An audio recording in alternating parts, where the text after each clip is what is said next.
네, 대박을 원한다면 여기로 오시죠. 안녕하세요, 장희선입니다. 자, 오늘 시장은 트럼프 시대가 시작했음이 실감나는 하루였습니다. 트럼프 대통령은 취임사에서부터 미국 우선주의를 내세웠고 예고했던 행정명령들이 쏟아지면서 글로벌 시장의 변동성도 불가피했는데요. 밤사이의 취임식에서 관세 이야기가 딱히 부각되지 않으면서 우리 시장 출발은 강세로 했습니다만 오전 중에 이제 여러 가지 뉴스를 통해서 멕시코와 캐나다의 25% 관세 부과를 검토한다는 이야기 나오면서 시장은 하락 전환했습니다. 우리나라도 일단은 직격탄을 피했지만 리스크는 남아있는 상황이죠. 결국 당분간 시장의 흐름은 트럼프 대통령이 입과 펜에 달려있을 듯 보이는데요. 그 안에서 또 어떤 기회 요인을 찾을 수 있을지 저희와 함께 전략 세워보시죠. 이슈 탑3 오늘의 키워드 보겠습니다. 자, 첫 번째 키워드는 트럼프 2기, 숨겨진 이슈와 관련주로 시작해봅니다. 오늘 우리 시장은 트럼프로 시작해서 트럼프로 끝이 났죠. 피해주와 수혜주가 뚜렷하게 나뉘고 움직이는 양상 역시 굉장히 상반된 모습이었는데요. 일단 파리 기후협약 재탈퇴의 영향으로 태양광이라든지 신재생 쪽은 굉장히 약한 모습이었고요. 반면에 조선 같은 경우에는 여전히 강했죠. 그동안에도 기대감으로 강했는데 추가적인 상승까지 보였습니다. 또 다른 수혜주라고 한다면 우주항공 쪽도 있을 것 같은데 갈수록 양극화되는 트럼피즘, 그 안에서 숨겨진 이슈와 관련주까지 펼쳐보겠습니다. 이어서 두 번째 키워드는요. 국내 증시 향방 보입니다. 어제도 말씀드렸지만 앞으로 취임 이후 100일 동안은 일종의 허니문 기간, 변동성을 주의해야 하는 기간이라고 하죠. 오늘부터 사실 벌써 변동성은 나온 모습이긴 한데요. 행정명령도 각오했던 내용들이고 외국인도 크게 충격적인 매도를 하지는 않았습니다만 다음 주에 또 우리가 긴 연휴를 앞두고 있기 때문에 국내 증시의 흐름 체크는 필요해 보입니다. 전반적으로 짚어보겠고요. 마지막 키워드 보실까요? 네, 이번에는 환율입니다. 제가 오늘 아침 방송 가는 길에 눈 뜨자마자 궁금했던 게 그래서 어느 정도 수위의 행정명령이 나왔는가 이 부분이었는데요. 우리가 가장 우려했던 이 관세와 관련된 행정명령이 실제적으로 제시되지는 않았다는 점이 굉장히 의외더라고요. 또 의외로 인플레이션 억제를 최우선으로 하겠다라는 어떤 선물 같은 발언까지 나오면서 원달러 환율이 훅 떨어졌던 모습이긴 한데 여전히 높기는 높습니다. 굉장히 높은 상황에서 추가적인 하락까지도 가능할지 의견 확인해 보겠습니다. 자, 이렇게 오늘의 세 가지 키워드 모두 확인해봤고요. 더 자세한 이야기는 현문현답 이슈 탑3로 바로 이어가겠습니다.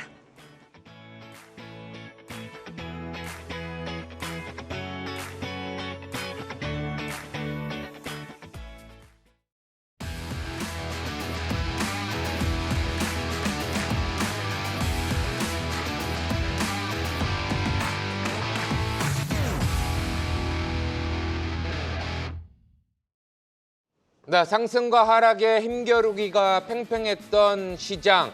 자, 오늘은 조금 쉬어가는 모습이 보여졌습니다. 상승하는 종목보다는 하락하는 종목 수가 더 많은 어려웠던 시장인데요. 네. 아직까지 1월 효과는 끝나지 않았습니다. 얼마나 더 상승 흐름이 나올지, 어떤 전략을 세워야 할지 세 분의 파트너와 함께 이야기 나누도록 하겠습니다. 안녕하십니까? 네, 반갑습니다. 자, 새 이슈 중 첫 번째 이슈 다시 한번 확인해 보도록 하겠습니다. 트럼프 2기의 시작, 많은 분들은 또 함께 하셨고 많은 분들은 봐야 되나라고 생각하셨던 분들도 계셨을 것 같은데요. 자, 답변은 어떻게 주셨을까요? 답변은 바로 하성의 성조기를 꽂겠다라는 부분. 자, 이 부분 누가 답해 주신 걸까요? 네, 제가 말씀드리겠습니다. 오늘 트럼프 취임식이 상당 부분 이슈가 되었던 부분들이었는데, 네. 대부분은 이제 언론을 통해서 보도가 됐다라고 봅니다. 다만 언론에서 이제 주목하지 않는 그 두 가지 포인트를 저는 좀 짚어보려고 하는데, 첫 번째는 이제 미국이 화성의 성조기를 꽂겠다라는 것을 트럼프가 직접적으로 언급하면서 그 영상에도 그대로 포커스가 됐던 것이 머스크가 양따봉을 이렇게 날리는 이 화면까지도 나왔거든요. 그러면서 지금 현재 굿이라는 얘기를 입모양이 그대로 잡히는 부분들이었는데 우리가 지금 이 화성이라는 얘기를 떠올렸을 때 가장 먼저 우리가 주식적인 부분에서 키워드를 떠올린다면 이제 스페이스X를 떠올릴 수가 있어요. 네. 결국에는 미국에서 지금 현재 이런 우주 항공 분야에 대한 추가적인 지원이 나올 가능성이 대단히 높아졌다라는 부분으로 해석할 필요가 있다라는 거고, 자, 또 한 가지는 김정은 위원장을 트럼프가 또 언급을 했습니다. 그러면서 핵 보유에 대한 부분을 인정하는 얘기를 했고, 거기에서 추가적인 단독 회담까지도 열릴 수 있다라는 얘기를 했는데, 네. 우리가 과거 트럼프 1기에 대한 부분을 감안해서 봤을 때 이번 트럼프 2기에서는 이런 경협, 그러니까 이 북한과 미국에 대한 단독 회담이 네. 빠른 시일 내에 열릴 수 있다고 저는 판단하거든요. 어. 그래서 지금 현재는 여기에 따른 트럼프는 강력한 드라이브를 걸 가능성이 있기 때문에, 그래서 저는 경협주와 그리고 마찬가지로 이제 우주항공 분야에 대해서는 우리가 관심을 좀 가지면서 좀 볼 필요가 있다는 말씀을 좀 드리고 싶습니다. 지금 우주항공과 경협 관련해서 이야기를 좀 해주셨는데, 네. 자, 지금 관해서 경협이 좀 빠를까요? 러시아 우크라이나 관련한 재건이 좀 더 빠를까요? 우선 이제 전쟁 종식이라는 타이틀을 달고 있는 상황이기 때문에 네. 무조건 전쟁 종식이 우선순위가 될 겁니다. 음. 다만 여기서 봐야 되는 것은 전쟁 종식이라는 것을 하는 이유는 결국에는 미국은 그걸 통해서 재건을 하고 그에 따른 경기 부양 효과를 얻어내겠다라는 거고, 네. 또 한 가지는 전쟁이 종식돼 줘야지만 글로벌 인플레이션이 안 오기 때문에 그 부분에 대한 포커스를 상당히 맞추고 있다고 봐야 되거든요. 네네. 왜냐하면 미국이 현재 에너지 강국으로 거듭나겠다라고 얘기를 하는 것도 결국에는 본인들이 경기 부양을 하기 위해서는 금리 인하를 해야 되는데, 금리 인하를 그대로 할 경우에는 다시 한 번 더 원자재 가격이 튀어버리게 됩니다.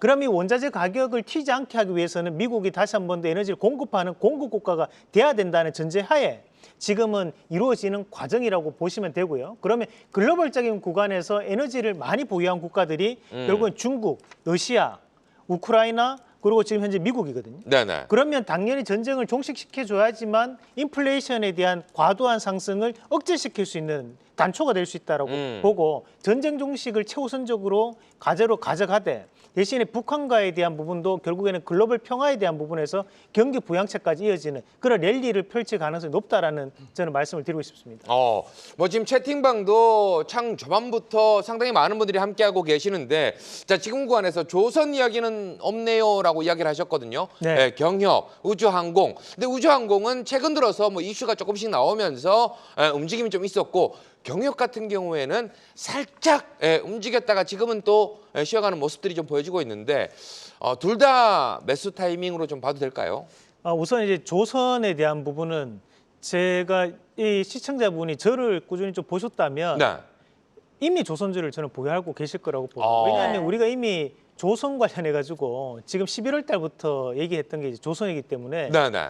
이미 이제 보유를 하셨어야 되는 거고요. 음. 지금도 늦지 않았다. 일단 조선을 또 보유해야 되는 거고. 근데 우리가 매주마다 방송하면서 계속 조선 얘기를 할 수 없지 않습니까? 그렇죠. 그러면 이제 한 번씩은 화제를 조금 바꿔가면서 맞습니다. 또 해야 되는 부분이기 네. 때문에 저는 이제 우주항공과 경협 두 가지를 본다면 지금은 경협이 좀 더 강하게 움직일 수 있다. 그리고 시장은 현재는 테마성 장세가 이어질 수밖에 없다라는 걸 감안했을 때 경협에 대한 부분은 반드시 한 종목 정도는 보유하신다면 깜짝 급등을 먹을 수 있는 자리다라는 말씀까지 드리겠습니다. 네. 깜짝 급등이라고 한다면 경협도 조금은 단기적인 움직임으로 보시는 건 아닐까 싶은데, 뭐 조선이나 방산처럼 이미 들었던 이슈가 있었던 쪽보다도 숨겨진 이슈를 보자 한다면 경협을 보자라고 짚어주셨는데, 정재훈 파트너 같은 경우에는 경협주 관련해서 어떻게 매수 의견 동의하실까요?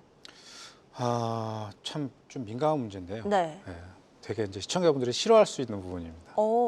저는 이런 류의 테마를 별로 안 좋아합니다. 그래서 단기적인 대응에 있어서는 흐름이 나올 수 있다고 봐요. 네. 근데 역대 경협주가 우리 개인 투자자 여러분들의 가슴을 안 때린 적은 없어요. 그래서 단기 매매로 그 변동성만 활용하고자 한다면 오히려 저는 단기로 보시는 건 나쁘지 않다. 네. 적은 비중으로. 그런데 저는 오히려 항공우주 쪽은 근래까지 조금 많이 빠졌거든요.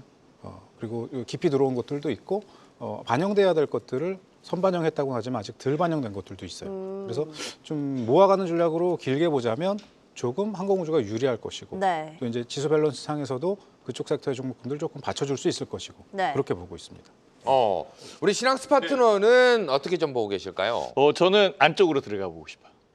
솔직히 우주항공 쪽은 방산하고 연결되니까 그냥 방산 봤으면 좋겠고요. 네.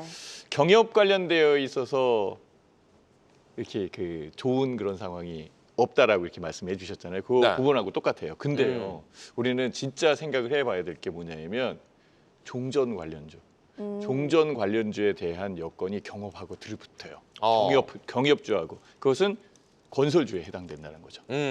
그래서 우리가 경제 협력을 한다라고 한다면 뭐 일단은 뭐 봉제나 뭐 이런 쪽도 많이 얘기를 하고 개성공단 이렇게 하지만 결국은 인프라 투자에 대한 여건이 굉장히 큰 그런 상황이거든요. 그렇다면 경협과 그다음에 우크라이나 재건 관련되어 있는 부분이 맞물릴 수 있는 건설주. 근데 건설주가 지금 진짜 안 올랐거든요. 그리고 움직이려면 아직 시간이 좀 있어요. 그러니까 여유 자금으로 들어가는 것은 괜찮다라고 생각이 들고요.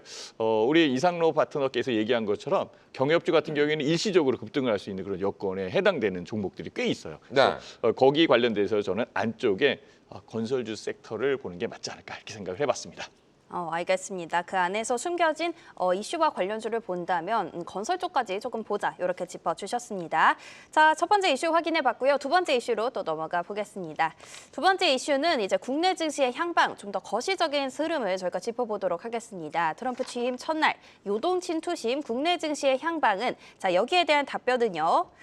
네, 관세 관련된 사항을 주시하자 등락폭이 확대 이렇게 답변이 나왔는데 결국에는 변동성에 관한 이야기인 것 같습니다. 이 부분에 대한 질문은 어떤 분이 준비해 주셨을까요? 네, 제가 준비했습니다. 네, 변동성이 불가피하겠죠.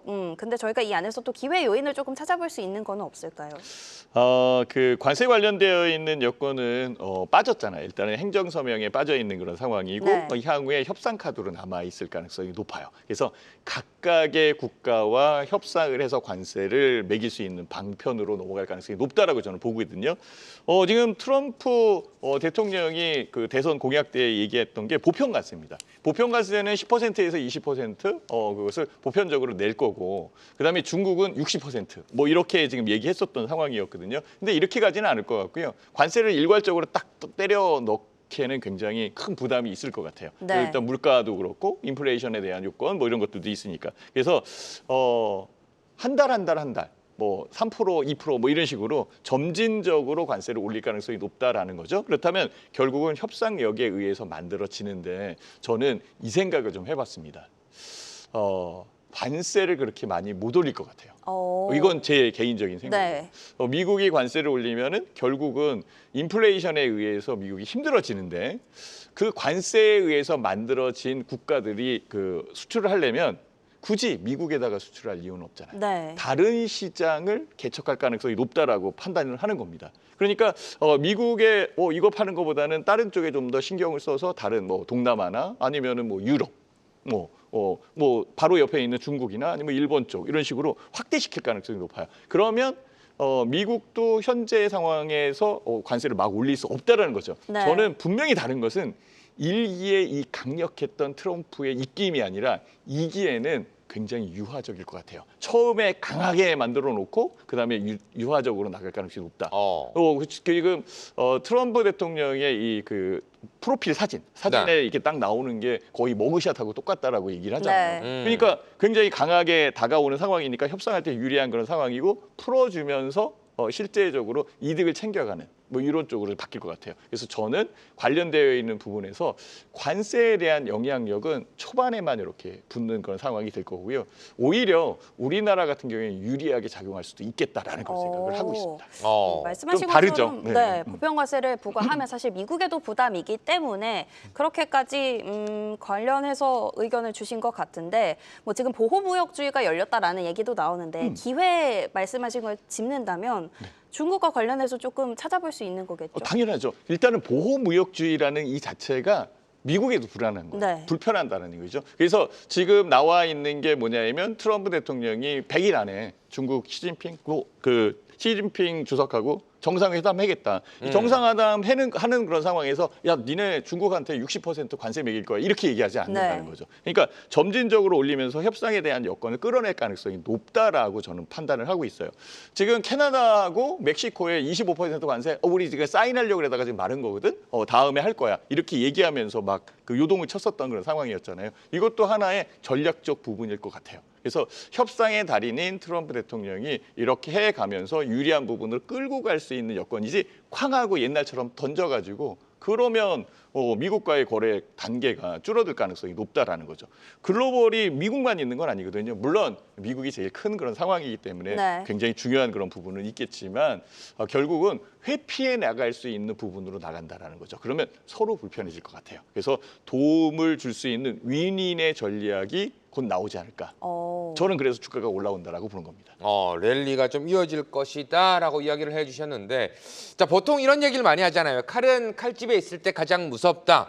꺼내고 나면 그렇죠. 눈에 보이니까. 그래서 관세 정책 이야기를 좀 해주신 것 같은데, 또 다른 편으로 생각한다면 얘기해 주신 것처럼 G1의 나라는 미국이 가지고 있고 미국의 눈 밑에 나게 되면 관세 보복을 당할 것이다. 이런 부분들 때문에 많이들 어려워하는 부분이고 이야기가 계속 나오는 것 같습니다. 지금 다른 두 파트너님도 뭐 우리 신학수 파트너 얘기할 때 살짝 나는 다른데라고 생각하시는 것 같은데 혹시 다른 의견 좀 있으십니까? 저 먼저 그럼 네. 답변 좀 드리면 이게 트럼프 2기이기 때문에 1기에 그런 이제 역사적인 사실들이 이제 존재를 하니까 그래서 그 부분을 보면서 우리가 같이 한번 좀 풀어갈 필요가 있을 것 같은데 우리가 지금 봐야 되는 것은 계속 멕시코와 캐나다를 때리지 않습니까? 네. 근데 사실 멕시코와 캐나다는 에이스가 아닙니다. 미국 입장에서는. 그렇죠. 왜냐하면 과거에도 결국에는 중국에 대한 관세를 매길 때 부과시켰을 때 중국이 그때 했던 행동이 뭐냐면 결국 환율을 낮춰버립니다. 그래서 관세를 매겼던 것을 환율을 낮춤으로써 상쇄시켜 버렸거든요. 지금 현재 그 트럼프가 계속적인 공을 들이는 것은 멕시코와 캐나다를 압박함으로써 중국과에 대한 협상 카드로 쓰겠다는 얘기죠. 중국과에 대한 관계적인 부분 자체를 우호적으로 계속 표출을 합니다. 지금 시진핑과 전화 통화해서 우리 잘 풀릴 것 같다라는 얘기를 했고 네. 앞으로도 지금 100일 안에 중국을 만나보겠다라는 얘기를 지금 하고 있는 상황들이에요.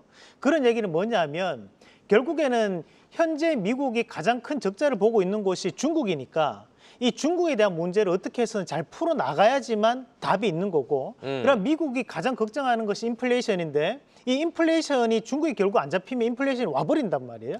그렇다 보니까 미국은 현재 중국을 달래기 겸 어떻게 해서든 이런 인플레이션에 대한 부분을 억제시키면서 경기 부양을 하고자 하는 의지가 지금 캐나다와 그리고 멕시코를 때리면서 지금 계속적인 협상에 대한 카드로 쓰고 있다라고 저는 판단해봤고 실질적으로도 지금 현재 중국과에 대한 부분에서 풀어가기 위한 이런 언더라인에서에 대한 노력들이 상당 부분 이어진다는 것으로 저는 알고 있습니다. 그래서 그런 것들이 조만간 뉴스화가 될 가능성이 대단히 높을 거라는 말씀을 드리겠습니다.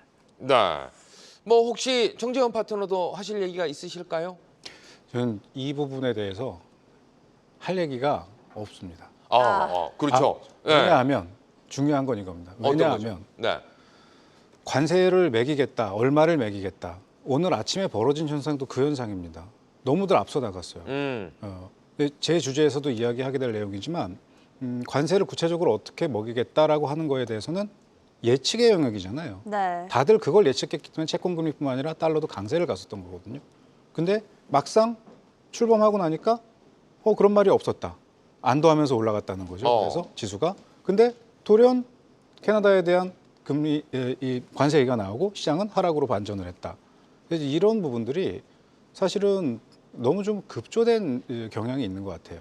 그래서 관세라고 하는 거는 내가 너한테 이만큼의 불이익을 주겠다라고 했을 때 네 고맙습니다. 감사히 받겠습니다. 그런 국가는 없거든요.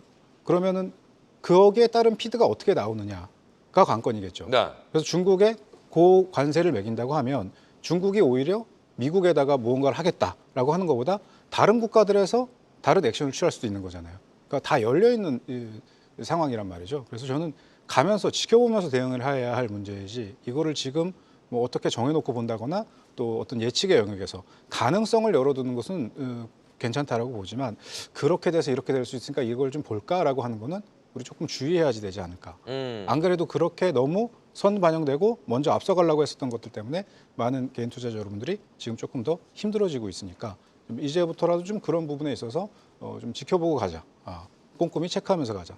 그렇게 좀 말씀드리는 게 들으시는 분들도 그렇고 매매를 하시는 분들도 그렇고 좀 편하지 않을까 네. 그렇게 사료됩니다. 그렇죠. 이게 너무나 큰 이슈다 보니까 아무래도 많은 분들께서 예측도 많이 했었을 것이고 네. 나오는 부분에 있어서 걱정을 좀 많이 하셨던 것 같다는 생각이 듭니다. 자, 이어서 세 번째 이슈 바로 확인해 보도록 하겠습니다. 자, 세 번째 이슈 역시나 환율 관련해서 이야기가 좀 나오고 있는데요. 환율 하락 부분 마음에 들지는 않습니다. 좀 더 확 떨어져야 되는데 네. 이게 확 떨어지진 않고 슬금슬금 안정을 좀 찾아가는 가운데 조금 더 안정을 찾아갈 수 있을지 답변 어떻게 나왔을까요? 네, 답변은 자, 지금 내고 물량 유입으로 인해서 추가 원화 강세, 이거는 이제 환율 하락으로 좀 더 이어질 수 있다라는 답변인 것 같아요. 뭐 환율 관련해서 방금 우리 정재원 파트너 좀 이야기를 해줬는데 네. 답변해 주신 것 같은데 어떤 부분일까요? 지금 이제 내고 물량은 사실 몇 개의 키워드 중에 하나일 뿐입니다. 이제 많은 시청자 여러분께서 헷갈리는 부분도 있으실 거예요. 기업의 결제 수요 그리고 네고시에이션 물량이 무엇이냐. 그래서 환율이 어떻게 된다. 환율 얘기가 나오면 항상 이 머리에 꽃이 피거든요. 이거를 조금 쉽게 이해하실 수 있도록 설명드릴게요. 네. 달러를 내고 원화를 받아오는 겁니다. 그래서 기업이 갖고 있던 달러를 원화로 환전을 할 때 달러를 내고 원화를 가져온다라고 하면 쉽게 이해하실 수 있으실 거예요. 반대의 경우의 수가 결제 수요가 되겠죠. 결제를 하기 위해서 필요한 달러를 역으로 구매하는 게 결제 수요가 될 겁니다. 근데 지금 이제 우리 시장 같은 경우에 내고 물량도 내고 물량이지만 체크해 볼 게 하나가 있어요. 트럼프가 이제 트럼프 대통령이 됐죠. 네. 트럼프 대통령이 했던 이야기가 대외 수입청 이야기입니다. 본인이 취임을 하고 나면 대외 수입청을 만들어서 관세를 부과를 하겠다. 근데 다들 대외 수입청 그리고 관세에 포커스를 맞추는 동안 그 뒤에서 다른 이야기를 했던 사람이 있어요. 스티브 배넌이라고 하는 인물인데요. 스티브 배넌은 과거 백악관 수석 전략가였었고요. 그리고 트럼프의 최절친이고 트럼프의 오른팔입니다. 항상 자문을 구한 인물이기도 하고요. 그가 했던 말이 대외 수입청에서 거두는 수익이 관세뿐만 아니라 미국 기업에 대한 해외 투자에 거래세를 붙인다. 수수료를 붙이는 것도 하나의 소득이 될 수 있을 것이다라는 이야기를 했거든요. 이게 무슨 얘기냐면은 결국 통화거래세를 얘기하는 겁니다. 커런시 트랜잭션 텍스라고 해서 CTT라고 이야기를 하는데요. 이제 토빈세라고도 이야기를 하죠. 토빈세. 앞으로 미국에 투자를 하는 사람들이 미국에 투자를 하기 위해서 그만큼의 수수료를 더 지불할 수 있다라고 하는 것이 정해진 건 아니지만 하나의 가능성으로 대두됐거든요. 네. 그럼 앞으로 그게 만들어낼 수 있는 경우의 수도 생각을 해봐야지 됩니다. 이번 주에는 BOJ의 금리 결정이 있죠. 일본의 금리 결정이 있단 말이에요. 대부분 다 금리 인상을 예측을 하고 있습니다. 근데 금리를 인상하지 않을 이유도 없어요. 일본의 입장에서는. 높은 확률로 일본이 금리를 인상한다면 엔화 가치에도 변동이 들어오고 그에 따라서 엔화의 강세, 달러의 약세는 상대적으로 또 유발될 수 있을 거란 말이죠. 근데 앞으로 만약에 토빈세가 시행이 된다면 아직까지는 가정이지만 그럴 수 있는 가능성이 조금 더 현실화될 수 있다면 그러면 미국으로 들어갈 돈들은 그만큼 줄어들게 되겠죠. 따라서 이 흐름은 달러의 약세와 미국으로 들어갔었던 국가들의 상대 통화를 오히려 강세로 만들 수 있는 여지를 가지고 있습니다. 더군다나 우리나라 같은 경우 그리고 미국의 경우에도 어떤 문제가 있냐면 2012년도부터 꾸준하게 캐리 트레이딩, 엔캐리 자금들이 많이 들어왔거든요. 지금 다들 조금 이렇게 방관하고 있는 게 뭐냐 하면 지난 캐리 트레이드에 있어서 엔캐리 텐트럼처럼 캐리 발작처럼 그렇게 강렬한 매도는 나오지 않을 거다. 왜냐하면 환해지 물량이 이전만큼 그렇게 많지 않고 그렇죠. 투기적 물량들이 많지 않다. 뭐 18만 계약에서 이제 2만 계약 밑으로 떨어졌다. 그래서 그만큼 생각할 필요가 없다라고 이야기를 하고 있습니다. 그건 투기적 세력들의 물량인 거고요. 그러니까 급격하게 빠져나가진 않겠죠. 하지만 들어갔던 돈들이 결국 결과값에 의해서 이 캐리 트레이딩은 다시 본국으로 송환되는 과정을 거치고 있는 건데 조금 더 그 속도가 늘어날 수 있는 상황이 벌어진다면 이 또한 달러를 약세로 이끌 수 있겠죠. 정리해보자면 달러 약세는 캐리 트레이드에 의해서 벌어질 수 있고 엔화의 강세에 의해서 또다시 한번 벌어질 수 있으며 토빈세에 의해서라도 더 유지가 될 수 있을 겁니다. 그러면 반대로 그런 이 달러의 약세는 상대 통화와 상품 가격을 끌어올리게 되겠죠. 그럼 원화의 가치도 더 상승세로 갈 수 있고 원화의 강세를 유발할 수 있으며 그런 국가들의 자산 가치도 끌어올릴 수 있습니다. 네. 그래서 지금 단순하게 원화가 1,500원대까지 가느냐 마느냐 이야기를 하다가 원화의 강세가 진행되고 있다. 환율이 더 떨어질 수 있다. 이게 환율이라고는 너무나 많은 변수를 가지고 있기 때문에 어떻게 된다라고 지정해서 얘기할 수는 없지만 현재 가능성을 본다면 선반영을 하기 시작할 거거든요.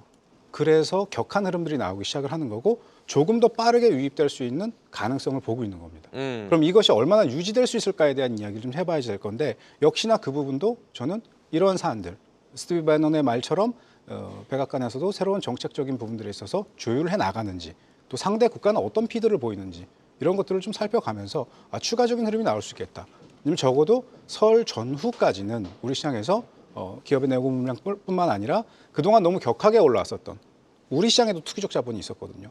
그 투기적 자본들의 환매에 의해서도 반대로 환해지 물량에 의해서도 원화 강세는 조금 더 진행될 수 있다. 그에 따라서 그와 관련된 것들은 우리 시장에서 수혜로 작용할 수도 있겠죠. 그렇게 좀 정리를 해보도록 하겠습니다. 알겠습니다. 결국 변수가 굉장히 많기 때문에 지켜봐야 하는 흐름이지만 달러 약세를 유발할 요인들은 있다. 이렇게 정리를 해보겠습니다. 자, 이렇게 해서 세 분과 함께 현문 현답 이슈 탑3 모두 살펴봤습니다.